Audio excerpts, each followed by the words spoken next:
He was 15 years old when they came for him. The soldiers did not knock. They broke through the door like wolves tearing into a sheepfold. His mother screamed. His father tried to stand between them, but a Babylonian soldier shoved him to the ground with blood running down his face. Daniel watched his father fall, and then they grabbed him. They dragged him out of his home, out of his street, out of everything he had ever known. Behind him, Jerusalem was burning. The temple where he had worshipped since childhood was being looted by soldiers who laughed as they carried away the sacred vessels of God.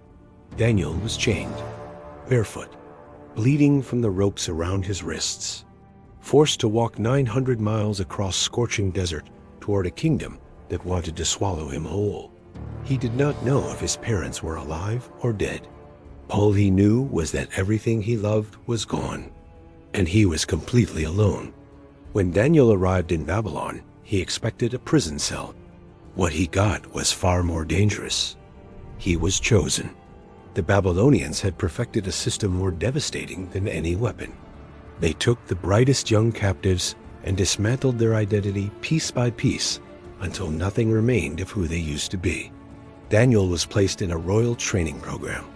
New clothes, new education, new language, new food from the king's table, and a new name.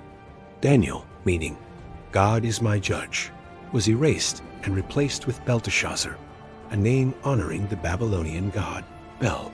His three closest friends suffered the same fate. Hananiah became Shadrach, Mishael became Meshach, Azariah became Abednego.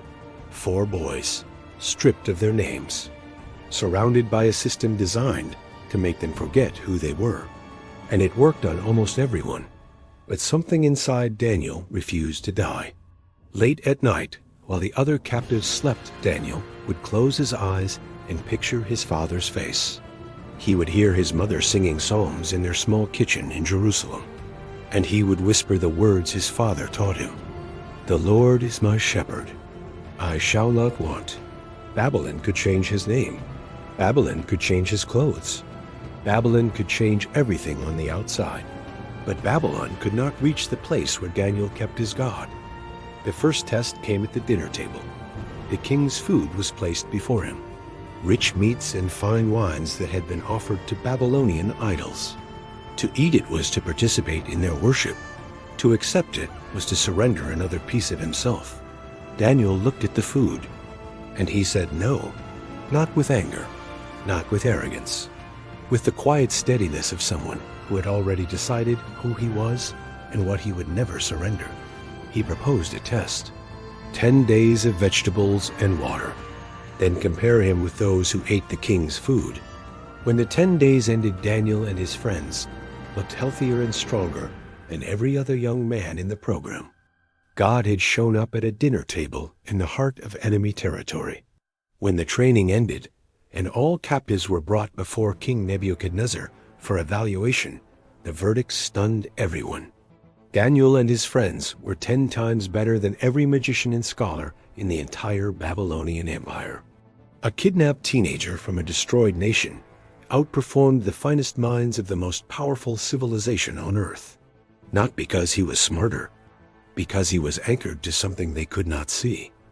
Decades passed. Daniel rose through the ranks of Babylon like a quiet fire no one could extinguish. He interpreted dreams that terrified kings.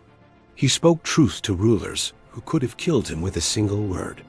He survived Nebuchadnezzar. He survived every king who followed. And then Babylon itself fell. The Medo-Persian Empire swept in overnight. A new king named Darius took the throne.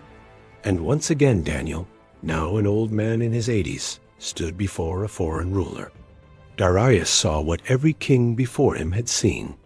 Something unexplainable. An authority that did not come from any earthly source. He planned to make Daniel the most powerful official in the empire. And that is when the wolves came. The other officials were consumed with jealousy. They searched for something to use against Daniel. They combed through 60 years of his service, looking for a bribe taken, a lie told, a law bent. They found nothing. 60 years of public service without a single stain. So they attacked the only vulnerability he had, his God. They convinced Darius to sign a decree.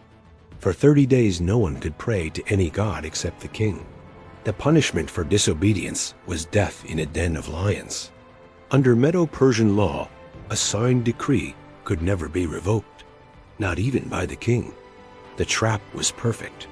Daniel heard about the decree. He knew what it meant. He knew that praying would mean death.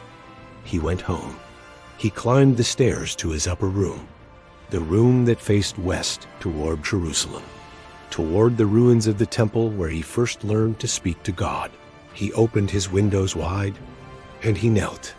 An 80-year-old man with weathered hands and tired knees lowered himself to the floor, and he prayed, not with desperation, not with panic, with thanks, as if the lions did not exist, as if the decree had never been signed, as if the only reality that mattered was the conversation between an old man and his God.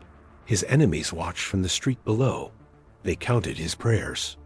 They noted the open windows, and they ran to the king. Darius was devastated. He spent the entire day searching for a legal way to save Daniel, but there was none. As the sun set, Daniel was brought before the king. Two men looked at each other across a throne room. One had all the power in the world and could do nothing.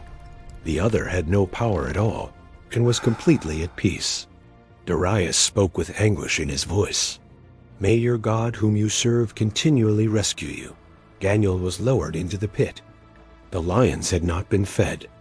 Their eyes caught the torchlight as he descended into darkness. A stone was sealed over the opening. The king went back to his palace. He refused food. He could not sleep. The most powerful man in the world lay awake all night, tormented by one question. Would Daniel's God show up? At the first light of dawn, Darius ran to the den. He cried out with desperate hope. "Daniel, servant of the living God, has your God been able to rescue you from the lions?" Silence. 1 second. 2 seconds. And then from the darkness a voice.